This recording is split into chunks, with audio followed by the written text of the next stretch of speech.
आज की short analysis में हम डिस्कस करेंगे आईसीआईसीआई सिक्योरिटीज स्टॉक के ऊपर। और दोस्तों ये स्टॉक अगर आप देखो तो दिसंबर 2024 से करेक्शन के अंदर चल रहा है।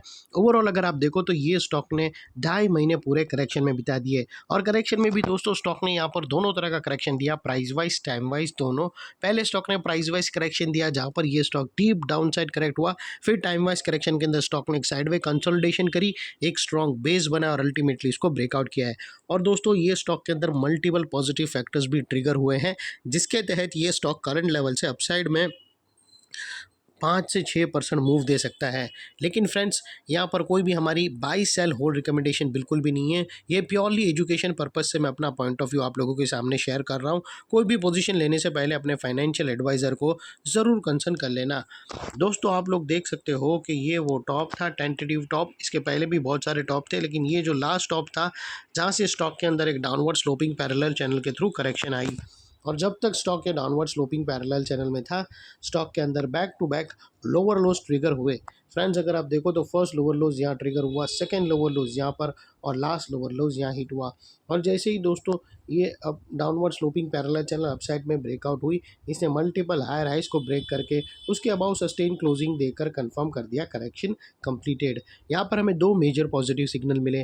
पहले तो इसने डाउनवर्ड स्लोपिंग पैरेलल चैनल को अपसाइड में ब्रेक किया, जिसके वजह से जो स्ट्रेट डाउन साइड फॉल आ रहा था प्राइस वाइज करेक्शन का, अल्टीमेटली वहाँ पर ब्रेक लग गई। सेकेंडली इसके जो लोअर लोज थे वो हायर हाइज में शिफ्ट हुए क्लोजिंग बेसिस पे, जो हमें कंफर्म करता है कि स्टॉक के अंदर टेम्पररी बॉटम लग गई है एज लॉन्ग एज इसके लोअर लोज प्रोटेक्टेड है। और दोस्तों बात कर लेते हैं यहाँ पर डाइवर्शन की। तो फ्रेंड्स अगर आप MACD डालकर चेक करो तो आपको यहाँ पर क्लियरली पॉजिटिव डाइवर्शन विटनेस होगा। प्राइस एक्शन के जो लास्ट लोअर लो स्विंग अगर आप देखो तो यहाँ से वो कंटिन्यूसली डाउन साइड की तरफ टिल्ट हुए हैं, और वही MACD की ऑसिलेशन देखो तो अपसाइड में टिल्ट होकर यहाँ से हमें फर्स्ट ब्रेकआउट मिल रहा है, जो एक अपसाइड मोमेंटम पंप कर सकता है स्टॉक के अंदर। और अल्टीमेटली दोस्तों बात कर लेते हैं यहाँ पर चार्ट पैटर्न की। तो फ्रेंड्स अगर आप देखो तो यहाँ पर हमें क्लियरली दोस्तों अगर आप देखो तो यहाँ पर हमें एक ज़बरदस्त एक टर्मिनल इलियट वेव का एक टर्मिनल ट्रायंगल पैटर्न हमें यहाँ पर ब्रेकआउट होता हुआ मिलता है। और इसको अगर आप देखो तो लेमन भाषा में इसको वेज पैटर्न भी कहते हैं। यहाँ पर टर्मिनल ट्रायंगल इम्पल्स पैटर्न यहाँ से हमें ब्रेकआउट होता हुआ मिलता है। और दोस्तों वो अगर आप देखो तो ये वेव 1 है, ये वेव 2 है दोस्तों, उसकी इंटरनल 5 वेव होती है, ये वेव 3 है, ये वेव 4 और ये वेव 5। दोस्तों ये जो टर्मिनल इम्पल्स है वो हमें क्लियरली यहाँ से अपसाइड में ब्रेकआउट होता हुआ मिलता है। ये जो स्ट्रॉन्ग रेजिस्टेंस, ये जो सप्लाई ट्रेंड लाइन थी उसको ज़बरदस्त ब्रेक किया है विथ हाई वॉल्यूम के साथ, और यहाँ से एक बड़ा ब्रेकआउट मिल चुका है दोस्तों। और दोस्तों यहाँ पर अगर आप देखो चार्ट वाइज के अकॉर्डिंग तो हमें यहाँ पर एक पैरेलल चैनल भी ब्रेकआउट होते हुए क्लियरली विटनेस होती है। दोस्तों ये पैरेलल चैनल है जो ऑलरेडी ब्रेकआउट हो चुकी है, उसकी जो नेकलाइन निकल कर आती है वो तकरीबन 820 के आसपास की आती है। और दोस्तों यहाँ पर अपसाइड में जो टारगेट निकल कर आते वो फर्स्ट टारगेट 850 का है दोस्तों, 850 रुपीज़ का फर्स्ट टारगेट है, और सेकेंड टारगेट दोस्तों 860 का है।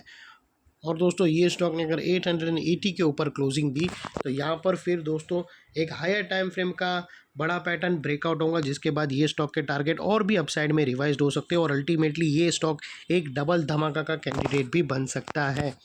और फाइनली दोस्तों याद रखना नेकलाइन के पास का ये एरिया एक इम्पॉर्टेंट। और दोस्तों इससे पहले बात कर लेते हैं स्टॉप लॉस की। तो दोस्तों जो भी स्टॉप लॉस रखो दोस्तों इतना मेक श्योर करना है कि आपका risk to reward ratio at least 1:2 या मिनिमम 1:1.5 रहना चाहिए। और फाइनली फ्रेंड्स नेकलाइन के पास का ये एरिया बहुत ही इंपॉर्टेंट सपोर्ट बनकर ट्रिगर हो चुका है, बिकॉज मल्टीपल पॉजिटिव फैक्टर्स हमें यहाँ पर ही एक्शन में आते हुए मिले। यही एरिया पे हमने डाउनवर्ड स्लोपिंग पैरेलल चैनल को अपसाइड में ब्रेकआउट होता हुआ देखा, लोअर लोज हमें हायर राइज में शिफ्ट होते हुए मिले, पॉजिटिव डाइवर्शन मिला MACD और प्राइस एक्शन के through, terminal impulse triangle pattern भी ब्रेकआउट होते हुए मिली, यानी फॉलिंग वेज भी ब्रेकआउट होते हुए मिली, और यहाँ पर पैरेलल चैनल भी ब्रेकआउट होते हुए मिली। तो ये सारे पॉजिटिव फैक्टर्स के ब्रेकआउट के जरिए नेकलाइन का ये एरिया जो अभी तक एक रेजिस्टेंस था वो अल्टीमेटली स्ट्रॉन्ग सपोर्ट बनकर ट्रिगर हुआ है। और इतने बड़े स्ट्रॉन्ग सपोर्ट के नीचे क्लोजिंग बेसिस पे आप लोगों का स्टॉप लॉस रहना चाहिए, जो आसानी से ट्रिगर ना हो, और अगर ट्रिगर हो जाता है तो उसको सिंसियरली स्टॉप लॉस देकर ट्रेड को वाइंड अप कर देना चाहिए। ये थी हमारी पॉइंट टू दिन टारगेट एनालिसिस। अच्छी लगे तो प्लीज़ चैनल को लाइक शेयर सब्सक्राइब ज़रूर करना। थैंक यू, जय हिंद, बाय बाय।